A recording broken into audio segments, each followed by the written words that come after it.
Hello, and welcome back to Conquering Finale. My name is Jason Lafredo, and today we are moving on with music spacing the finale frontier.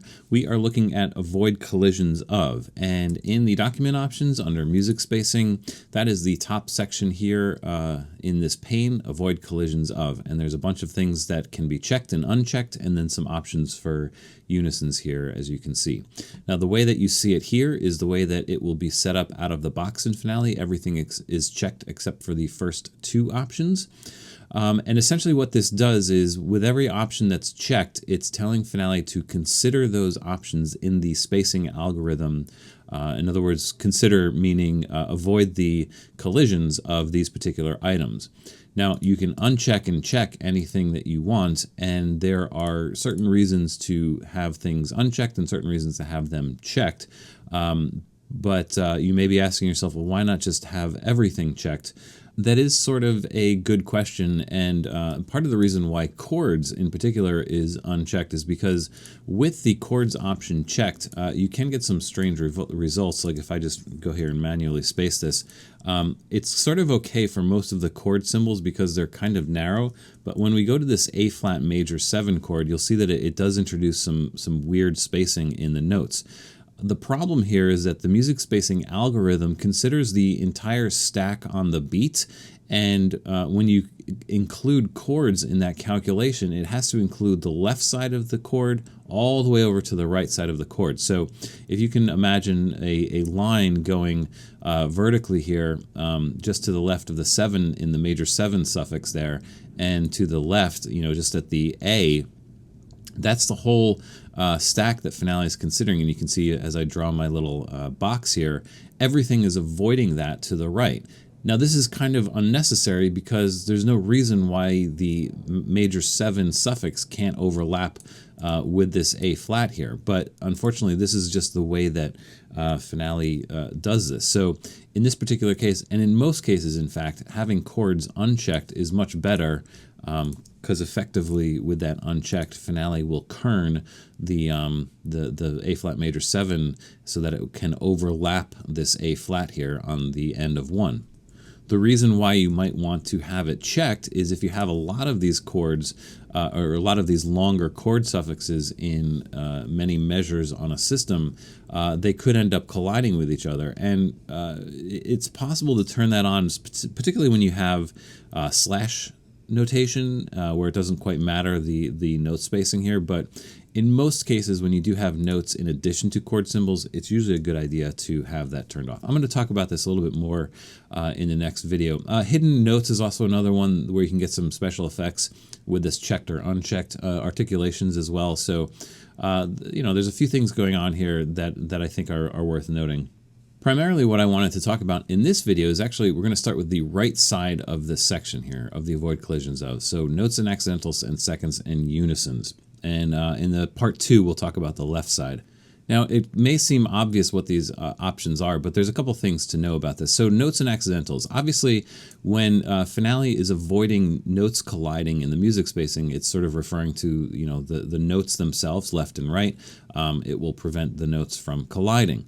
Accidentals is a little bit more complicated because there's another sort of value here that's at play. In the accidentals pane, there's this space between accidental and note, and space between accidental on notes, etc., and space within multi-character accidentals. So these values are taking into consideration first, particularly when you have situations with multiple accidentals on a chord. And these values are actually determining the space between the accidental and its note. In the music spacing pane, the accidentals here is actually referring to the left side of an accidental and whether or not that collides with the right side of the previous note. Technically, that's what that means. And incidentally, for some reason, the augmentation dot is not considered in this calculation. So there are some circumstances where accidentals can totally overlap with the augmentation dot, which is sort of annoying. And the other thing about accidentals avoiding collisions of notes is that normally if there's a lot of space, like let's say this B flat right here in the horn part, there is a lot of space between that and the A natural. So it's not like it's actually adding space to avoid the A natural. It's only when the accidentals start to get really tight where the accidental will play into the calculation. So on the A flat here, you can see that it's pretty close, and there's enough space between the G here and the A flat. And this is actually partially determined by this value below here called minimum distance between items. Again, this is just saying if there's no other thing to consider, we have to have at least this value of distance between certain items. So having the notes and accidentals checked avoids all this. Now, the grand question is, why would you even uncheck this? I really don't think there is a reason to uncheck this. It's kind of bizarre that they even give you the option to uncheck this. And in fact, in doing some experiments with this, unchecking this actually has no effect on anything. So this is somewhat of a weird option that has no effect, and there's no reason to uncheck it anyway. So moving on. In the next example, we're talking about seconds, and this one can be checked and unchecked. And when it refers to seconds, it's really referring to seconds in different layers. If the seconds are in the same layer, they're always going to avoid each other because Finale will stack the notes in a certain way. So you can see this D flat 2 chord here. The E flat is off to the right of the stem, whereas the D, F, and A are all on the left. This has nothing to do with this option here. This just has to do with how Finale draws the notes on the stem. So the collision avoidance of seconds it has to do more with multiple layers. So you can see that in this measure here, all of these seconds go across layers 1 and 2, and they are avoiding each other. And in fact, if we were to uncheck this and respace this measure, nothing will happen.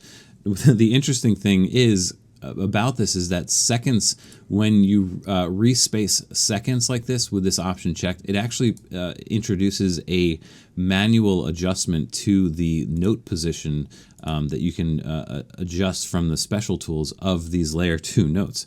So actually, if I were to go in here and switch over to layer 2 and just select all of these note position handles for layer 2 and hit the clear key, that will reset them back to where they normally would be, which is sort of on top of the layer 1.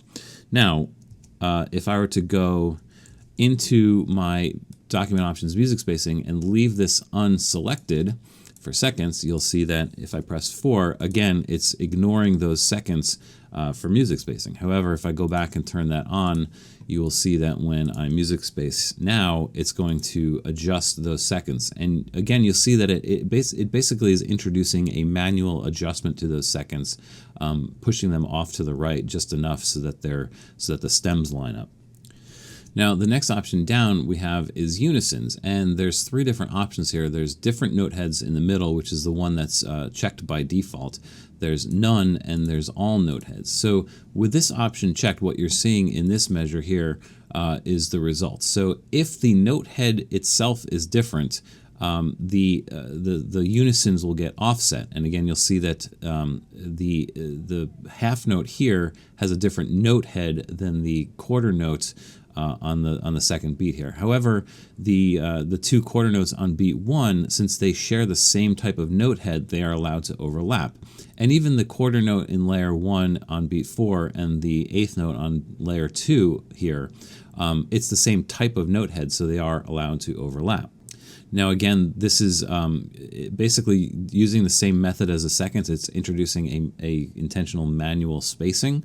So that's what's going on here. So if we were to go back here and choose unisons none, probably nothing's going to happen right here until you clear the manual position of those layer 2 notes. So again, just select all these and press clear, and you'll see that that will go back to overlapping. And again, with that option set to none, when we music space here, you'll see that none of the unisons are avoided, right? So you can see them all overlapping, which is a problem, obviously, because you wouldn't know that this layer 1 note is a half note because the filled in quarter note is overlapping it, all right? Again, the different note heads will change that so that just the half note and quarter note get entangled. The other option here is for all note heads. So this is all unisons will become separated. And if we do it here, you'll see exactly what happens, where even the quarter notes, even though they share the same type of note head, they are separated in this manner. So this is also another option. If you want to try and represent your unisons in alternate layers like this is how you would do that. And again, same thing, this is introducing a manual spacing, and the only real way to undo that is to hit the clear button. Actually, there's another way I'm going to show you in a later video, which is kind of neat too, but that's one way to do it. And again, just respacing it with various options will give you different results. I think the different note heads is sort of the most common way to do this. So, out of the box, this is how it's set up, and that's the result that you get. Again, I should point out that this only has to do with layers.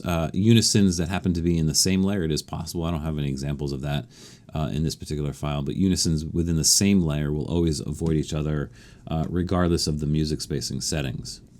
Now, on the topic of layers, I do want to show you something in the layers pane of the document options. If we choose layers here, in each individual layer, you can choose different options for each layer.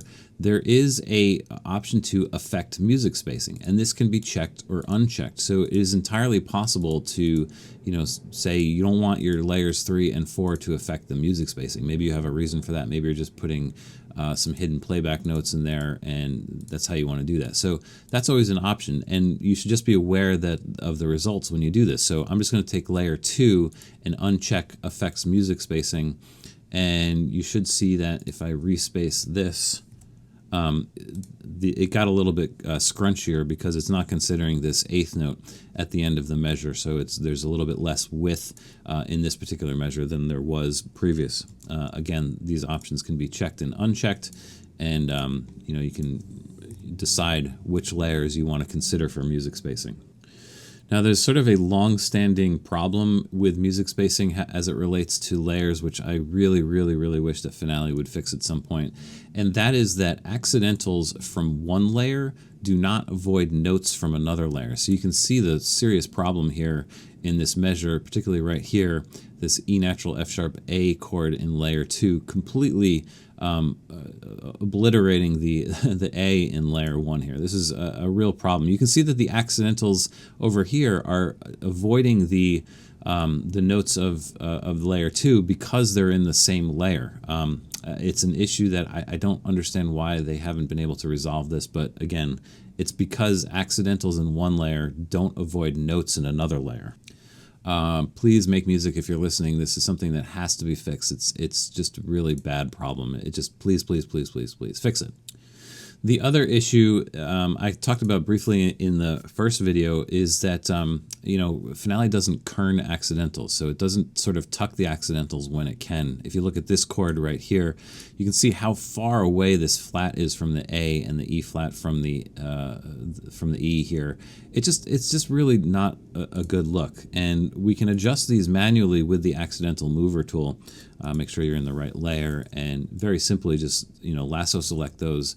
Use the arrow keys to move them over so that A is a little bit closer. You can even move the F natural and the E flat over a little bit further so that you can get a much better look. And we can do that with all the accidentals in this measure. I'm just going to do this real quick. These guys can get a little closer. These guys can certainly get a little closer. Even these guys can get a little closer, although I know the issue with colliding with layer 1 is still a problem. And just by doing that, actually, if you respace these measures, you can kind of see them get a little bit tighter like they should. So yeah, the lack of kerning of accidentals is really ugly. All the other programs have dealt with this. Again, it's another thing I wish that Finale would have some time to deal with. So please fix that. All right, so I'm off my soapbox about layers and accidentals colliding and all that stuff. And yeah, that kind of covers what I wanted to talk about with the avoid collisions of the right side here. So notes and accidental seconds and unisons. In the next video, I'm going to look more closely at the left side of this column, which I think is probably more interesting and more useful to us in terms of what we do with music spacing. So thanks for sticking around for this one. Come around to the next video and we'll start looking at part 2 of Avoid Collisions of. Once again, thanks for watching. My name is Jason Lafredo. As always, please don't forget to subscribe if you haven't done so already. And I will see you soon on the next video.